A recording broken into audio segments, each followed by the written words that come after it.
Perkenalkan, nama saya Jacqueline Valencia Mainake, NPM 121 142 011 90 120, kelas keperawatan B. Saya berasal dari Universitas Kristen Indonesia Maluku. Baik, terima kasih atas kesempatannya. Di sini saya akan menjelaskan mengenai tugas saya, yaitu pembuatan makalah dalam asuhan keperawatan. Yang pertama-tama bab 1 pembukaan. Pertama-tama yaitu yang pertama definisi. Definisi dari shock kardiogenik. Shock kardiogenik merupakan kondisi gangguan jantung yang cukup parah dan terjadi secara mendadak. Kondisi ini bisa menyebabkan jantung tak mampu mencukup pasokan darah yang dibutuhkan. Tubuh kondisi tersebut umumnya komplikasi dan serangan jantung dan membutuhkan pertolongan segera. Shock kardiogenik sebenarnya kondisi yang cukup jarang terjadi. Dalam sebagian besar kasusnya, yaitu pada wanita, cenderung lebih rentan mengalami shock kardiogenik ketimbang daripada pria. Di samping itu, rata-rata orang yang mengalami shock ini berkisar di atas 65 tahun. Faktor risiko daripada shock kardiogenik terdapat beberapa faktor risiko yang bisa memicu terjadinya shock kardiogenik. Yang pertama-tama yaitu masalah kardiovaskuler, penyakit jantung dan pembuluh darah seperti gagal jantung, serangan jantung, hingga kerusakan katup jantung yang bisa memicu terjadi shock kardiogenik. Yang kedua yaitu usia 65 atau 75 tahun ke atas lebih rentan terserang penyakit shock kardiogenik. Yang ketiga, mengidap kondisi medis tertentu seperti obesitas, diabetes, atau sepsis. Yang keempat, riwayat menjalani prosedur medis seperti operasi bypass jantung. Yang terakhir yaitu wanita. Sebagian besar kasus shock kardiogenik lebih sering terjadi pada wanita. Yang berikut yaitu etiologi. Pada sebagian besar kasus kurangnya pasokan oksigen ke jantung yang umumnya terjadi akibat serangan jantung dapat menyebabkan kerusakan pada vertikal kiri jantung. Tanpa darah kaya oksigen yang bersirkulasi di jantung, otot jantung dapat melemah dan menyebabkan terjadinya shock kardiogenik. Pada kondisi yang lebih jarang kerusakan pada vertikal kanan jantung, yang memasuk darah ke paru-paru untuk mendapatkan oksigen, juga dapat menyebabkan shock kardiogenik. Beberapa penyebab lain terjadi shock kardiogenik mencakup pertama-tama yaitu pada peradangan pada otot jantung.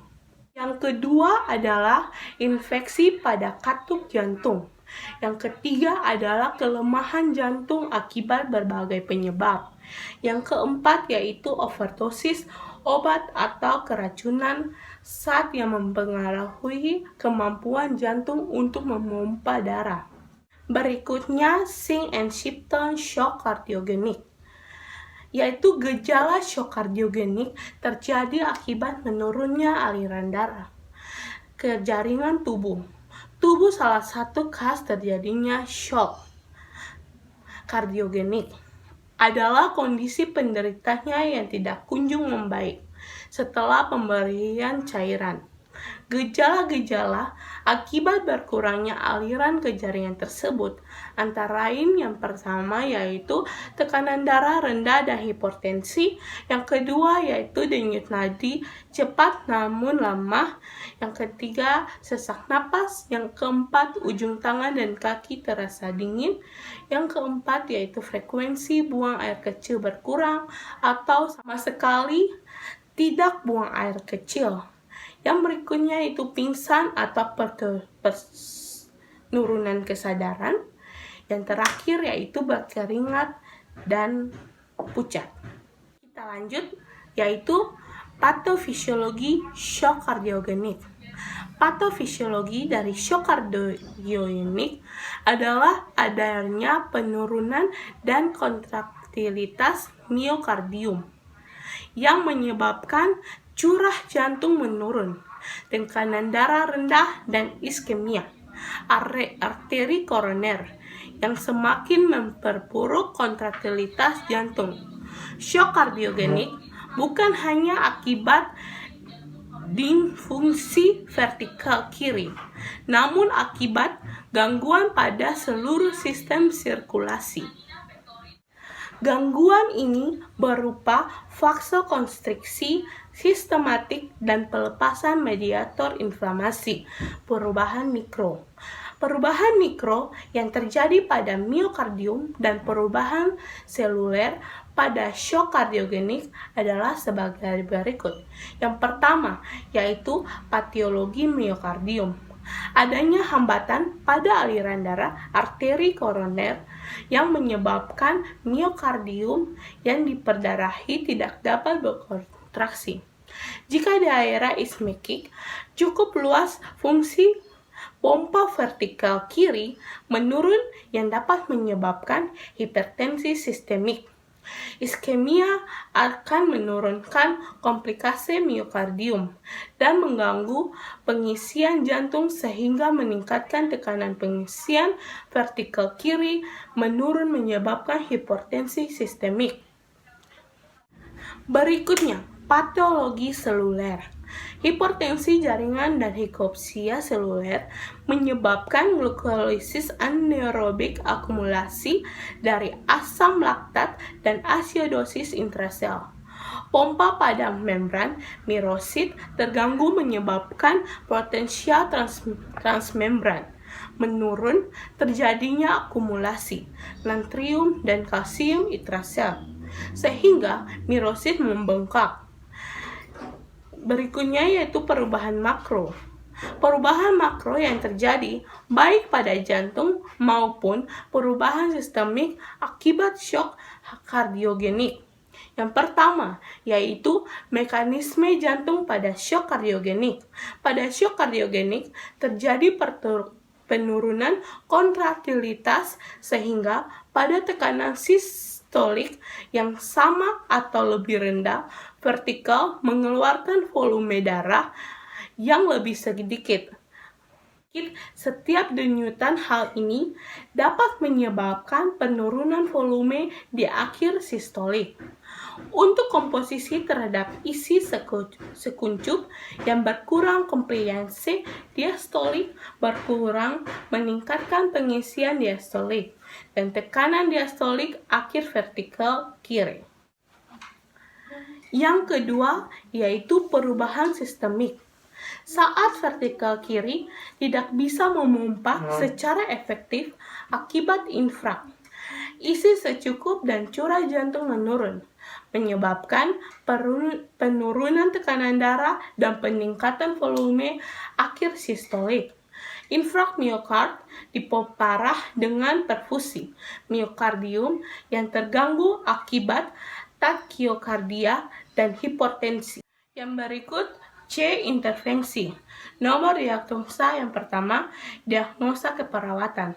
Pola nafas tidak efektif berhubungan dengan pertukaran gas ditandai dengan sesak nafas, gangguan frekuensi pernafasan, batuk-batuk.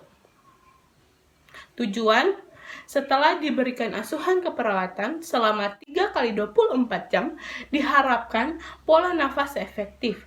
Kriteria hasil yang pertama, klien tidak sesak nafas. Kedua, frekuensi pernafasan normal. Ketiga, tidak ada batuk-batuk. Intervensi yang pertama, evaluasi frekuensi pernafasan dan kedalaman catat pernafasan. Contoh adanya dispnea, penggunaan obat bantu nafas, pelebaran nasal. Rasional. Pertama, respon pasien bervariasi kecepatan dan upaya memungkinkan meningkatkan karena nyeri, takut, demam, penurunan volume sirkulasi, atau kehilangan darah atau cairan, akumulasi sekret hipokemia atau distresi gaster, penekanan. Yang berikutnya pada bagian D yaitu implementasi atau tahap kerja. Yang pertama-tama, pada tahap ini tidak ditemukan adanya kesenjangan antara tinjauan pustaka atau tinjauan kasus. Yang kedua, untuk mengatasi penuntunan kardionik, output berhubungan dengan penurunan intervensi yang dilakukan meliputi observasi tanda vital klien, meliputi tekanan darah, HR, nadi saturasi oksigen, posisi kandemi poliler, berikan kano oksigen 3 liter per menit. Yang ketiga yaitu memberikan terapi diuretik untuk menambah ekskresi ginjal sehingga sirkulasi darah berkurang. Hal ini untuk mengurangi prolongat. Yang keempat yaitu untuk diagnosa cemas berhubungan dengan penurunan status kesehatan krisis situasional. Intervensi yang dilakukan meliputi mengidentifikasi penyebab cemas. Yang terakhir yaitu evaluasi. Nomor diagnosa masalah keperawatan shock kardiogenik tanggal atau jam 19/2020 pada pukul 10.30. Catatan perkembangan SOAP S. Klien mengatakan sesak nafas berkurang namun masih lemas. O. Keadaan umum baik, kesadaran kosmotif TTV, tekanan darah 120/80 mmHg, nadi 88 kali per menit, RR 32 kali per menit, suhu 36,5 derajat Celcius. Terdapat edema di kedua kaki pada ekstremis bawah, nadi perifer teraba kuat, suhu akral terobat dingin, temperatur lebih 2 detik. A. Yaitu masalah penurunan kardiak, output teratasi sebagian. P. Intervensi dilanjutkan monitor TTV. Dianjurkan pasien untuk beristirahat. Lanjutan pemberian injeksi Formosa 3 kali 20 ml. Yang terakhir bab ketiga yaitu penutup. Yang pertama, A. Kesimpulan. Kesimpulan yang pertama, pengkajian. Pengkajian terpenting dari demonstrasi Cordis adalah melakukan anamnesia serta pemeriksaan fisik untuk menentukan penyebab terjadinya osteoporosis. Yang kedua yaitu analisa data. Pada tahap analisa data, dalam kasus penulis menemukan 2 diagnosa keperawatan. Yang ketiga, diagnosa keperawatan. Diagnosa keperawatan yang dapat diangkat berdasarkan kasus meliputi penurunan kardiak, output berhubungan dengan kontraktilitas miokard, cemas berhubungan dengan krisis situasional. Yang keempat, intervensi.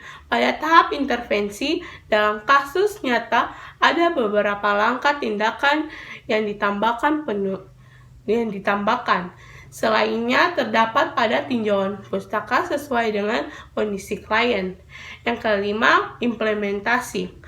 Asuhan keperawatan yang dapat dianjurkan pada kasus ini menghindari stres kolaborasi obat. Yang keenam yaitu evaluasi. Evaluasi merupakan kunci keberhasilan dari proses keperawatan. Saran yang dapat saya berikan yaitu bagi rumah sakit adalah kepala pihak rumah sakit dan staf keperawatan dalam melaksanakan tindakan perlu dilakukan dengan cepat. Pentingnya tindakan dan segera dilakukan oleh petugas kesehatan sehingga masalah keperawatan dapat teratasi secara maksimal. Yang kedua yaitu bagi perawat. Sebagai perawat, diharapkan perawat dapat melakukan pengkajian secara teliti sehingga dapat melaksanakan asuhan keperawatan secara tepat. Khususnya, yang ketiga bagi klien atau keluarga, diharapkan dapat menambah pengetahuan dan perawatan sehingga dapat menghindari risiko yang berat. Baik, Itu saja penjelasan saya mengenai makalah asuhan keperawatan shock kardiogenik. Saya mengucapkan terima kasih yang sudah menonton. Selamat siang, sampai jumpa.